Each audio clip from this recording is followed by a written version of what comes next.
बिस्मिल्लाहिर्रहमानिर्रहीम। अस्सलाम वालेकुम my dear students. I am Mohammad Akhlaq Firoz from channel physics की दुनिया। आज के इस लेक्चर में हम बात करेंगे इलेक्ट्रिक फ़्लक्स पे। इलेक्ट्रिक फ़्लक्स क्या है, इसका सिंबल क्या है, इसका यूनिट क्या है और ये कौन सी क्वांटिटी है, और इसके साथ साथ हम इसके कुछ केसेस हैं वो डिस्कस करेंगे। फर्स्ट हम डिफ़ाइन करते हैं इलेक्ट्रिक फ़्लक्स क्या है। तो इलेक्ट्रिक फ़्लक्स एक सर्टेन एलिमेंट एरिया में से पास होने वाली इलेक्ट्रिक फील्ड लाइंस की तादाद है। फॉर एग्ज़ाम्पल, ये हमारे पास एक सर्टेन एलिमेंट एरिया है, इसमें से जितनी फील्ड लाइंस पास आउट होंगी, गुज़रेंगी, वो इस एरिया का इलेक्ट्रिक फ्लक्स होगा। द नंबर ऑफ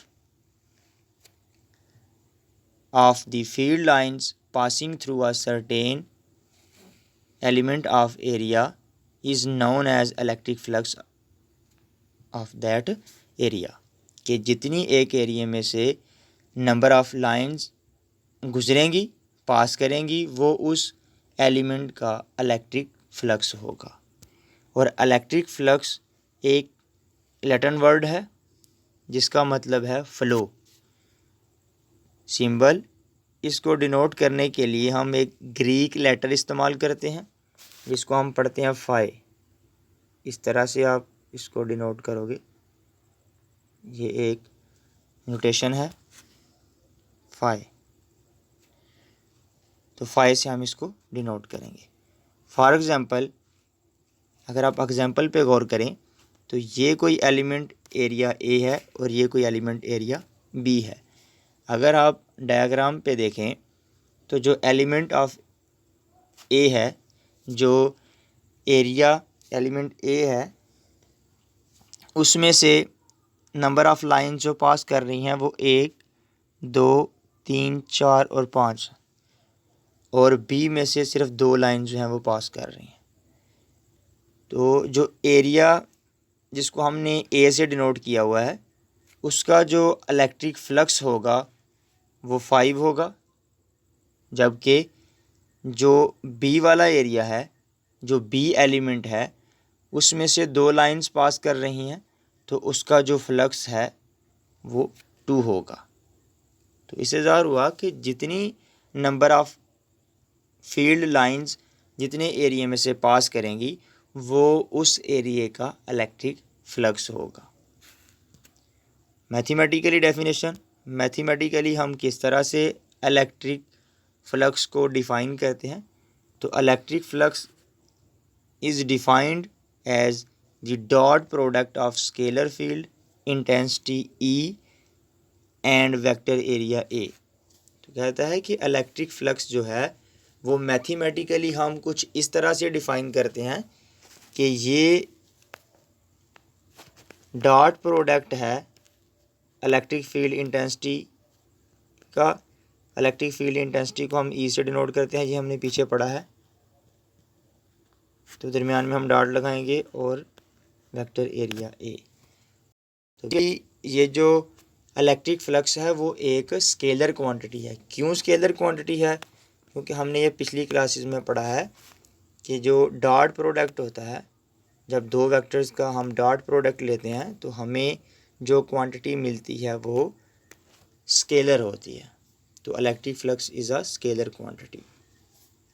तो ये थी इसकी मैथमेटिकल डेफिनेशन। नेक्स्ट हम इसके केसेस पे चलते हैं कि special cases of electric flux. यहाँ पर आप इलेक्ट्रिक का वर्ड लिख लीजिएगा, इलेक्ट्रिक फ्लक्स। तो ये इलेक्ट्रिक फ्लक्स के यहाँ पर 3 केसेस हैं। तो केस नंबर 1 में कह रहा है कि मैक्सिमम फ्लक्स। मैक्सिमम फ्लक्स कब होगा?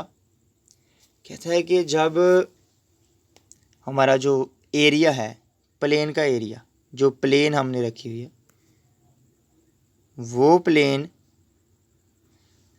इलेक्ट्रिक फील्ड लाइंस, ये इलेक्ट्रिक फील्ड लाइंस हैं, ये जो गुजर रही हैं, उन इलेक्ट्रिक फील्ड लाइंस के परपेंडिकुलर हो, मतलब उन इलेक्ट्रिक फील्ड लाइंस के साथ 90 का जाविया बना रही हो। फॉर एग्ज़ाम्पल आप एक बुक पकड़ें, उसको सीधा खड़ा कर दें, बुक को सीधा खड़ा करें। सपोज कर लें कि ये आपकी एक बुक है जिसको आपने प्लेन का नाम दे दिया, ये सीधा खड़ा है, खड़ी बुक कर दिया आपने, और ये फील्ड लाइन इसमें से पास आउट हो रही हैं, गुजर रही हैं। तो अगर आप यहाँ पर गौर करें तो ये है सरफेस प्लेन, जो सरफेस है बुक की या प्लेन की, और इलेक्ट्रिक फील्ड लाइंस जो हैं उनके साथ 90 का एंगल बन रहा है, मतलब ये परपेंडिकुलर है। लेकिन यहाँ पर आप एक और चीज़ गौर करें तो, लेकिन ये जो वेक्टर एरिया है ए, वो इलेक्ट्रिक फील्ड लाइंस की ही डायरेक्शन में है। तो वेक्टर एरिया क्या है, ये इसी लेक्चर के लास्ट पे हम इसकी डेफिनेशन देखेंगे। अभी के लिए सिर्फ ये याद रखें कि वेक्टर एरिया। अब जब आप प्लेन जो है आपका, ये जो बुक की बात की हमने, ये जो जिसको हमने प्लेन का नाम दिया, जब प्लेन हम इलेक्ट्रिक फील्ड लाइंस के परपेंडिकुलर रखेंगे तब ये जो वेक्टर एरिया होगा वो इलेक्ट्रिक फील्ड लाइंस की ही डायरेक्शन में होगा। तो यहाँ पर अगर आप गौर करें, ए और ई के दरमियान जो एंगल आ रहा है वो ज़ीरो है। कब? जब हमने प्लेन को इलेक्ट्रिक फील्ड लाइंस के परपेंडिकुलर रखा।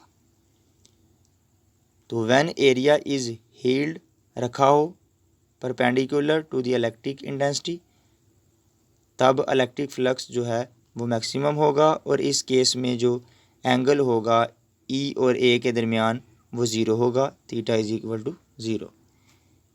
तो फाई के साथ छोटा सा जो ई लिखा हुआ है ये बता रहा है electric flux, is equal to E dot A, dot ख़त्म करेंगे कॉस थीटा आएगा, और थीटा जो है वो ज़ीरो है, थीटा की जगह हम ज़ीरो लगाएंगे, और कॉस 0 1 के बराबर होता है, तो कॉस 0 की जगह 1 आ जाएगा, बाकी वाली जो टर्म है वो एज इट इज़ आ जाएंगी।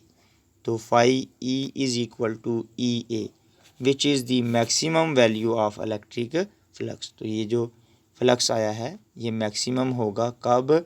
जब हम प्लेन को, ये जो हमारी प्लेन है, ये जो आपने एक एलिमेंट एरिया लिया है वो जो है इलेक्ट्रिक फील्ड लाइंस के परपेंडिकुलर रखा हो, तो तब जो है वो इलेक्ट्रिक फ्लक्स मैक्सिमम आएगा। Case number 2 minimum flux. Case number 2 में कहता है कि मिनिमम फ्लक्स होगा। वो मिनिमम फ्लक्स कब होगा? कहता है कि जब हमारा जो प्लेन है, प्लेन फॉर एग्जांपल बुक है, आप उसको सीधा टेबल पे रख दें, टेबल के ऊपर जब आप उसको रख देंगे तो जो इलेक्ट्रिक फील्ड लाइंस गुजरेंगी वो इलेक्ट्रिक फील्ड लाइंस और बुक जो है वो आपस में पैरेलल होंगी। लेकिन इस केस में जो वेक्टर एरिया होगा वो अपवर्ड होगा। बुक का जो वेक्टर एरिया होगा, जो प्लेन का, बुक वैसे मैं एग्जांपल के लिए बोल रहा हूँ, आप लिखेंगे इसको प्लेन ही, या एरिया भी कह सकते हैं। तो एरिया का जो वेक्टर एरिया होगा वो अपवर्ड ऊपर को होगा। तो अगर आप यहाँ पर देखें तो ए और ई के दरमियान जो एंगल है वो 90 का बन रहा है। कब? जब आप एरिया को इलेक्ट्रिक फील्ड लाइंस के पैरेलल रखोगे, तो तब ई और ए के दरमियान एंगल 90 का होगा। कहता है when area is held parallel to electric field lines then electric flux is minimum. तो इलेक्ट्रिक फ्लक्स मिनिमम होगा, और इस केस में जो थीटा है वो 90 के बराबर होगा। देन इलेक्ट्रिक फ्लक्स की डेफिनेशन ये है, mathematical definition, F E is equal to E dot A, dot ख़त्म करेंगे कॉस थीटा आएगा, बाकी ई और ए की मैग्नीट्यूड आ गई। उसके बाद कहता है कि थीटा की जगह हम 90 पुट करेंगे तो कॉस 90 जो है वो ज़ीरो होता है, तो कॉस 90 की जगह ज़ीरो आ जाएगा, और सारी टर्म जो है वो ज़ीरो हो जाएंगी। F E is equal to zero. कहता है which is the minimum value, यहाँ पर हम मिनिमम लिखेंगे, मिनिमम ये इसको ठीक कर लीजिएगा, विच is the minimum value of electric flux. तो ये इलेक्ट्रिक फ्लक्स की मिनिमम वैल्यू है। कब? जब आप एरिया को इलेक्ट्रिक फील्ड लाइंस के पैरेलल रखोगे, तब ई और ए आपस में परपेंडिकुलर होंगे। पिछले केस में हमने क्या देखा, जब एरिया जो है, एरिया इलेक्ट्रिक फील्ड लाइंस के परपेंडिकुलर था तो ई और ए आपस में पैरेलल थे। लेकिन इस वाले केस में जब एरिया इलेक्ट्रिक फील्ड लाइंस के पैरेलल है, तब ई और ए जो है वो आपस में परपेंडिकुलर है। ये क्या है? वेक्टर एरिया है। इसके बारे में हम लेक्चर के लास्ट पे डिस्कस करते हैं। उसके बाद केस नंबर 3 है, और इसको हम जर्नल केस भी कहते हैं इलेक्ट्रिक फ्लक्स का। और जर्नल केस में क्या कह रहा है वो, कि when area is inclined at theta with the lines, कि जब जो एरिया है उसको हमने किसी एंगल थीटा पे रखा हुआ इलेक्ट्रिक फील्ड लाइंस। मतलब इस केस में ना तो ये जो प्लेन एरिया है वो ना इलेक्ट्रिक फील्ड लाइंस के साथ परपेंडिकुलर है और ना ही पैरेलल है, वो किसी एंगल थीटा पे पड़ा हुआ है। आप सपोज कर लें कि ना आपने बुक को सीधा खड़ा किया हुआ है और ना ही लटाया हुआ है, उसको थोड़ा सा टेढ़ा करके आपने रखा हुआ है। जिस तरह आप सपोज कर लें कि ये आपके पास टेबल है और इसको हम एक्स एक्सिस कह देते हैं और ये वाई एक्सिस है, और आपने बुक को ना ही ऐसे रखा हुआ है और ना ही आपने बुक को टेबल के ऊपर ऐसे रखा हुआ है, आपने बुक को रखा हुआ है कुछ यूँ, ऐसे थोड़ा टेढ़ा रखा हुआ है, तो वो कोई एंगल बना रहे होगा थीटा। तो इसी तरह आपने ये प्लेन जो है इसको किसी एंगल थीटा पे रखा हुआ है, कोई एंगल जो बन रहा है वो थीटा है। तो इस केस में जो इलेक्ट्रिक फ्लक्स आएगा वो होगा F E is equal to E और projection of A on E. अब ये जो एक वेक्टर लिया हमने, जिस तरह ये जो वेक्टर एरिया है ए, इसका वेक्टर, इस प्लेन का वेक्टर एरिया बाहर को होगा जब हमने इसको किसी एंगल थीटा पे रखा है। तो इसको समझाने के लिए मैं एक डायग्राम की हेल्प लूँगा। ये है वाई एक्सिस, ये है एक्स एक्सिस, और इलेक्ट्रिक फील्ड लाइंस अगर आप गौर करें तो ऐसे हैं। ई जो है वो इस डायरेक्शन में है, इस वाले डायग्राम पे अगर आप गौर करें। अब जो वेक्टर एरिया ए है वो ऐसे है। अब वेक्टर एरिया ए के हम प्रोजेक्शन ड्रा करते हैं, जिस तरह हम फर्स्ट ईयर में प्रोजेक्शन ड्रा करते थे। ये हो जाएगा अलोंग दी एक्स एक्सिस और ये अलोंग दी वाई एक्सिस।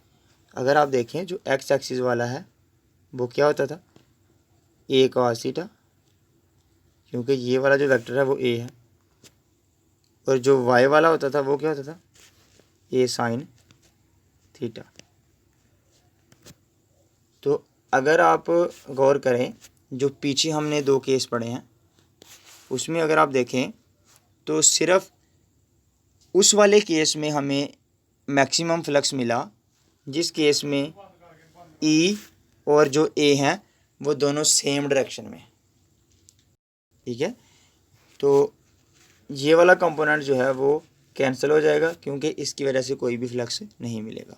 तो सिर्फ ये जो एक्स एक्सिस पे फ्लक्स है, जो कंपोनेंट है वेक्टर यूनिट उसका वेक्टर एरिया का, सिर्फ वही हमें फ्लक्स देगा।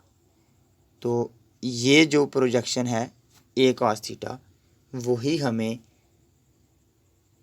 इलेक्ट्रिक फ्लक्स देगा। इस वजह से ये वाला कंपोनेंट जो ए साइन थीटा है वो हम कंसीडर नहीं करेंगे। क्यों? क्योंकि ये इलेक्ट्रिक फील्ड लाइंस ई के परपेंडिकुलर है। तो F E is equal to electric field की मैग्नीट्यूड कैपिटल ई है, projection of A on E वो क्या होता है, ए कॉस थीटा। तो phi E is equal to E A cos theta आ जाएगा। तो ये था थर्ड केस, जब हमने प्लेन को या एरिया को किसी एंगल थीटा पे रखा हुआ। यूनिट इसका क्या है, इलेक्ट्रिक फ्लक्स एक स्केलर क्वांटिटी है और इसका जो यूनिट है वो न्यूटन मीटर स्क्वायर है और कूलम पर कूलम है। और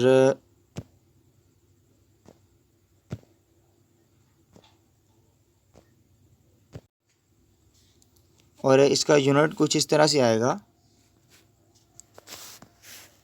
कि electric flux is equal to E A. यहाँ पर जो ई है वो क्या है, एफ ओवर क्यू, ये हमने अपने पिछले लेक्चर में देखा था, और ये ए है। क्यू नॉट लिख लें या क्यू लिख लें।